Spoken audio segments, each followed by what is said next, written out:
नमस्कार दोस्तों, 2 अप्रैल 2026 को फ्लोरिडा के केनेडी स्पेस सेंटर से आर्टेमिस 2 मिशन अंतरिक्ष की ओर उड़ान भर लेता है। 57 साल की लंबी खामोशी के बाद इंसान वापस चांद की ओर जाने की ये आहट है। 20 जुलाई 1969 को जब पहली बार नील आर्मस्ट्रॉन्ग ने चांद पर अपना पहला कदम रखा और पूरी दुनिया ने इस ऐतिहासिक घटना को अपनी आंखों से देखा। इसके बाद 1972 तक नासा ने लगातार कई मिशन भेजे, लेकिन फिर अचानक सब कुछ रोक दिया गया, सारे मिशन बंद कर दिए गए और अब 2026 चल रहा है। इंसान की तरक्की इतनी जबरदस्त रही कि कंप्यूटर कमरे के आकार जितना बड़ा होता था वो आज हमारी जेब में आ गए, लेकिन एक पूरी पीढ़ी गुजर गई, चांद पर किसी इंसान को देख नहीं पाई। मतलब 57 साल बीत गए।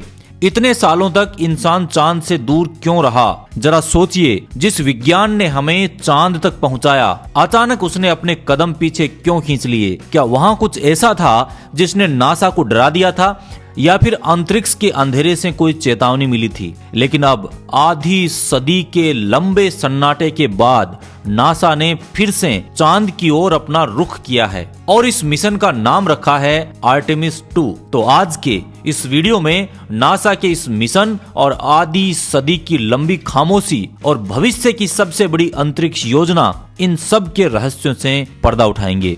तो इस पूरी योजना की गंभीरता को समझने के लिए हमें आर्टेमिस 2 के लॉन्च वाले दिन पर वापस लौटना होगा। 2 अप्रैल 2026 को फ्लोरिडा के केनेडी स्पेस सेंटर से आर्टेमिस 2 मिशन अंतरिक्ष की ओर एक फौलादी उड़ान भर लेता है। इस मिशन की कमान 4 बेहद अनुभवी अंतरिक्ष यात्रियों के हाथों में है। Reid Wiseman, Victor Glover, Christina Koch और कनाडाई अंतरिक्ष यात्री जेरेमी हेंसन इसमें शामिल हैं।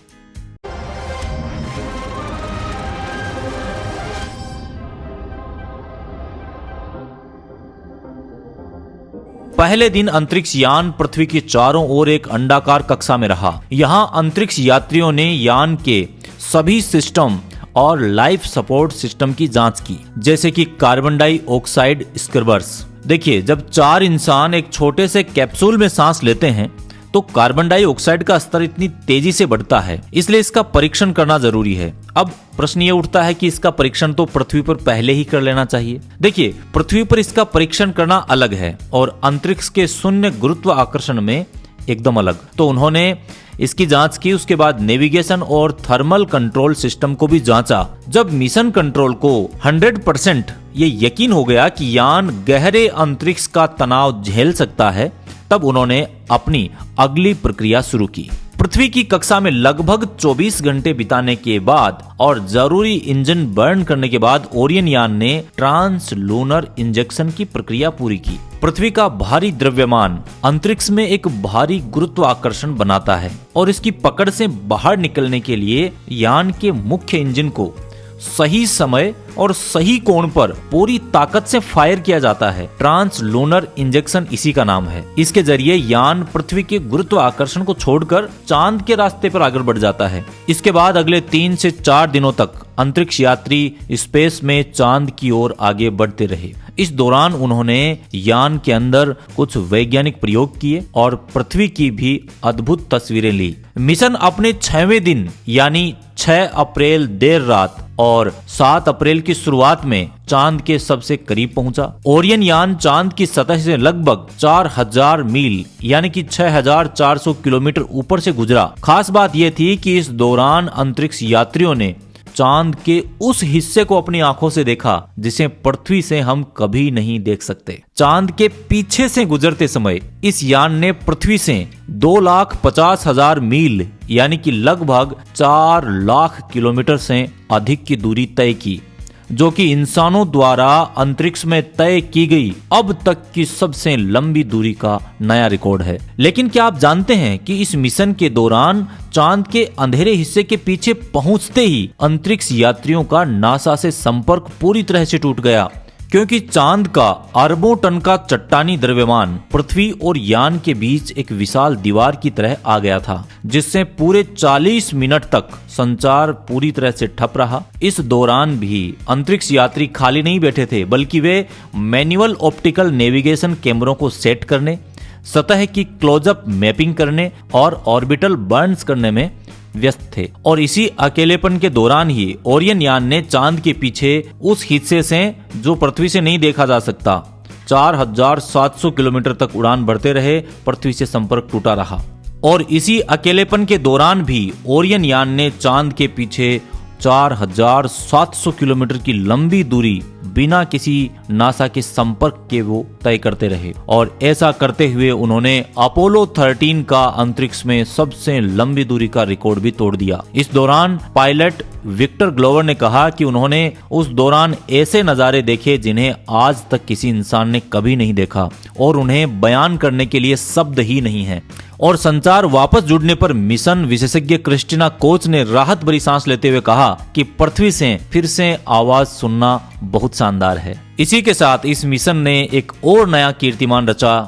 पृथ्वी से लगभग 4,07,000 किलोमीटर दूर जाकर पिछली आधी सदी में चंद्रमा के पास जाने वाला पहला मानव युक्त मिशन भी बन गया। 10 दिनों की इस रोंगटे खड़े कर देने वाली यात्रा के बाद 11 अप्रैल 2026 को यह यान प्रशांत महासागर में सुरक्षित लैंडिंग के साथ वापस लौट आया और चारों यात्री पूरी तरह फिट और स्वस्थ रहे। अब आप सोच रहे होंगे कि चांद पर तो उतरे ही नहीं। तो यह मिशन चांद पर उतरने के लिए नहीं था, बल्कि यह एक फ्लाई बाईपास मिशन था। इसका मकसद ये सुनिश्चित करना था कि अगले मिशन में जब इंसान चांद की सतह पर कदम रखें तो ओरियन यान और उसके सिस्टम पूरी तरह सुरक्षित हों।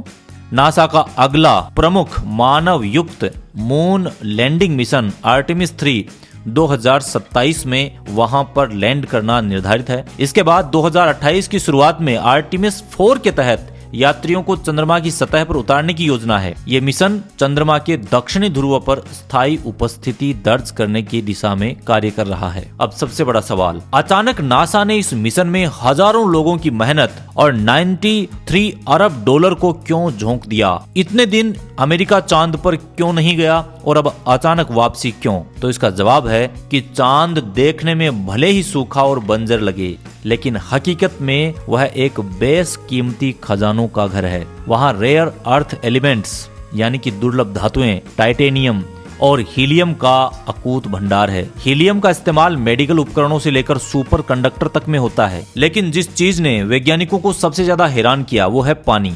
चांद के ध्रुवों पर कुछ ऐसे गड्ढे हैं जहां कभी सूरज की रोशनी नहीं पहुंचती, इसलिए वहां करोड़ों सालों से बर्फ जमा है। यह पानी भविष्य में चांद पर इंसानों के बसने के लिए किसी वरदान से कम नहीं है, क्योंकि इसका इस्तेमाल न केवल पीने के लिए होगा बल्कि इसे वैज्ञानिक तरीके से तोड़कर ऑक्सीजन और हाइड्रोजन तैयार करके रॉकेट के ईंधन के तौर पर भी तैयार किया जा सकेगा। सरल शब्दों में कहें तो यह पानी चांद को भविष्य के अंतरिक्ष मिशनों के लिए एक बड़े रिफ्यूलिंग स्टेशन में बदल देगा। यह मिशन सिर्फ चांद तक का रास्ता नहीं है, यह तो बस एक शुरुआत है। नासा 2030 के दशक तक इंसानों को मंगल ग्रह पर बसाने का सपना देख रहा है और चांद उस महत्वाकांक्षी सपने की पहली सीढ़ी है। विज्ञान और तकनीकी का यह ब्रह्मांड अनंत संभावनाओं से भरा है। आर्टेमिस मिशन दुनिया को दिखाता है कि इंसानों की पहुंच अब सीमित नहीं है। इसी विज्ञान की बदौलत आज हमारा देश भारत भी पीछे नहीं है। भारत का चंद्रयान 3 और इसरो की सफलता ये साबित करती है कि अब अंतरिक्ष किसी